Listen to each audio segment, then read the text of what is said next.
kjo është e rëndësishme për të cekur dhe natyrisht që tash është topi pak a shumë tek rusët dhe rusët duhet ata që të nënshkruajnë një marrëveshje ose një propozim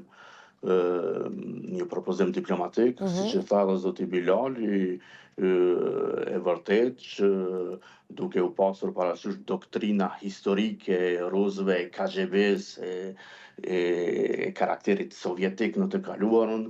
rusët edhe pse janë agresor, janë sulmues, ata janë të vështirë në negociata diplomatike, sepse gjithnjë kërkojnë shumë e më shumë. Dhe kjo e ka treguar faktikisht që vazhdon, janë bërë më shumë se kanë kaluar 3 vite nga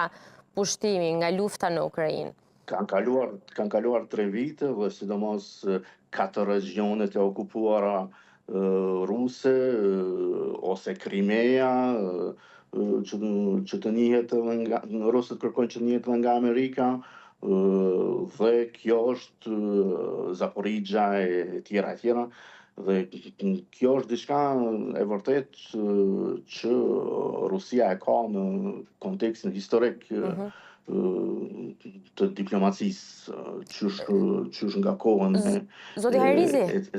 carëve rusë. Po, e vërtet, ne kemi diskutuar edhe zoti Bilali e ceku që Rusia ka treguar që madje të paktën dhe në media, në rrjetë është komentuar, fillimisht u pati komentuar që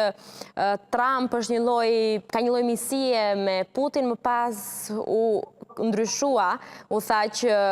keq përdor reagimet e Trump, pra Rusia është duke keq përdorur dhe duke përfituar nga reagimet e Trump, ndaj me sa duket e Trump është duke ndryshuar strategjinë e tij, por një detaj shumë i rëndësishëm, me që cekem pak edhe 9 maj, ku pritet edhe ky armpushimi 3 ditor, është edhe Vučić si faktor. Besoj keni ndjekur dhe deklaratën e tij, ku ai ka deklaruar që e do Serbi në rrugën e saj europiane, por nga ana tjetër ai e thot ka për ta cituar atë që unë i kam dhënë fjalën mikut tim Putin që do të jem i pranishëm, pavarësisht sanksioneve. Ai ka thënë që jam gati të pranoj çdo lloj sanksioni, i thash Putinit se do shkoj në Rusi me datë 9 maj dhe jam i obliguar nga fjala e dhënë. Askush tjetër nuk duhet të shkojë dhe të vuaj, unë do të shkoj përveç nëse nuk e di se çfarë ndodh ose nuk di se çfarë kërcënimi i drejtohet Serbisë, ka thënë Vučić, dhe pritej edhe një lloj reagimi nga ana e Bashkimit Evropian, duke qenë se janë dy drejtëza paralele që nuk përputhen, por me sa duket Vučić ka dëshirë që ta gjej pikën e përbashkët, dhe nga ana e komisioneres për zgjerimin e Bashkimit Evropian, Marta Kos, ka ardhur një përgjigje që një farë mënyrë ka ardhur se një lloj paralajmërimi, kërcënimi, që ka thënë që Serbia e ka të vështirë të mbetet në binarët e drejtë anëtarësimit të Bashkimit Evropian, nëse presidenti i saj, Aleksandar Vučić, do të shkojë në Rusi me datë 9 maj. Këtu me sa duket çështja edhe komplikohet disi, dhe për ta lidhur pak edhe me çfarë ndodhi, besoj edhe ditën e djeshme keni ndjekur momenti që ai u sëmur dhe pati të pamundur takimin e tij në SBA, një tjetër moment. Ndoshta kjo ishte sëmundje diplomatike, nuk është sëmur me vërtet. Grenell i tha uroj të bëhesh mirë, nuk e di nëse ndoqët edhe postimin që u bë në X, pra në rrjetin social, ku Grenell kishte marrë njoftimin nga media Blitz, ku thuhej kjo që sapo thash unë, dhe i thot që uroj të bëhesh mirë dhe uroj të takohemi së shpejti. Po, a ishte kjo me vërtet realiteti i zotit Vučić, apo ndoshta mos pranimi i takimit me zotin Trump, apo zoti Trump e kishte refuzuar takimin me Vučić, kjo natyrisht mbetet një ngërç diplomatik dhe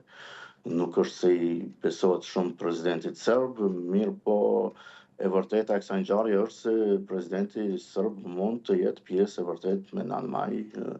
në Moskë, dhe Bashkimi Evropian e ka kërcënuar që nëse ai është prezent, do të ketë sanksione, nuk mund të jetë i dyanshëm ose të jetë me pjesën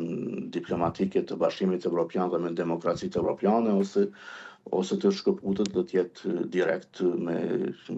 regjimin rus dhe agresorët rus ndaj Ukrainës. Mirë po, natyrisht që për Serbinë ndoshta është koha që t'i jepet fund karakterit diplomatik të dyanshëm, sepse nuk mund të jesh edhe me botën demokratike, edhe me botën ruse.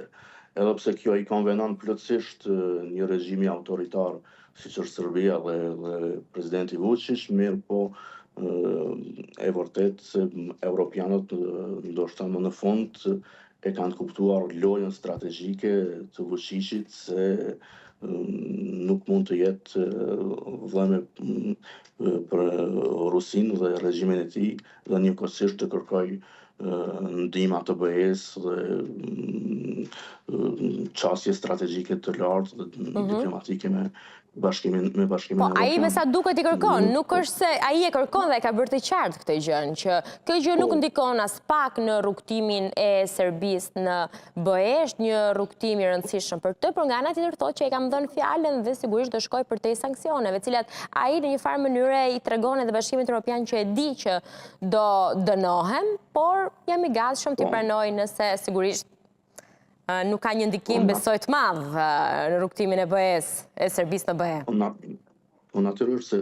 tek i fundit për Putinin është e rëndësishme që aleatët e tij të jenë prezant në Almani dhe nuk ka të bëj edhe të presidenti kinez do t'jetë aty, Xi Jinping, dhe natyrisht që aleati i tij ballkanik,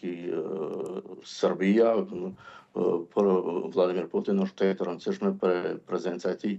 Mirë po, deklaratat e Vučićit se s'kan bëjnë asgjë me integrimin e Bashkimit Evropian duhet marrë jo atë shumë serioze, sepse Bashkimi Evropian aktualisht është pothuajse përveç disa vendeve që janë pro-ruse, rreth 95% e Bashkimit Evropian është pro-Ukrainës dhe pro-luftës në Ukrainë dhe kundër regjimit të Rusisë. Mirë po, e vërtet që ti marrë dhe një koment zotit Bilali. Po. Po. Po përfundojeni, kisha fjalën.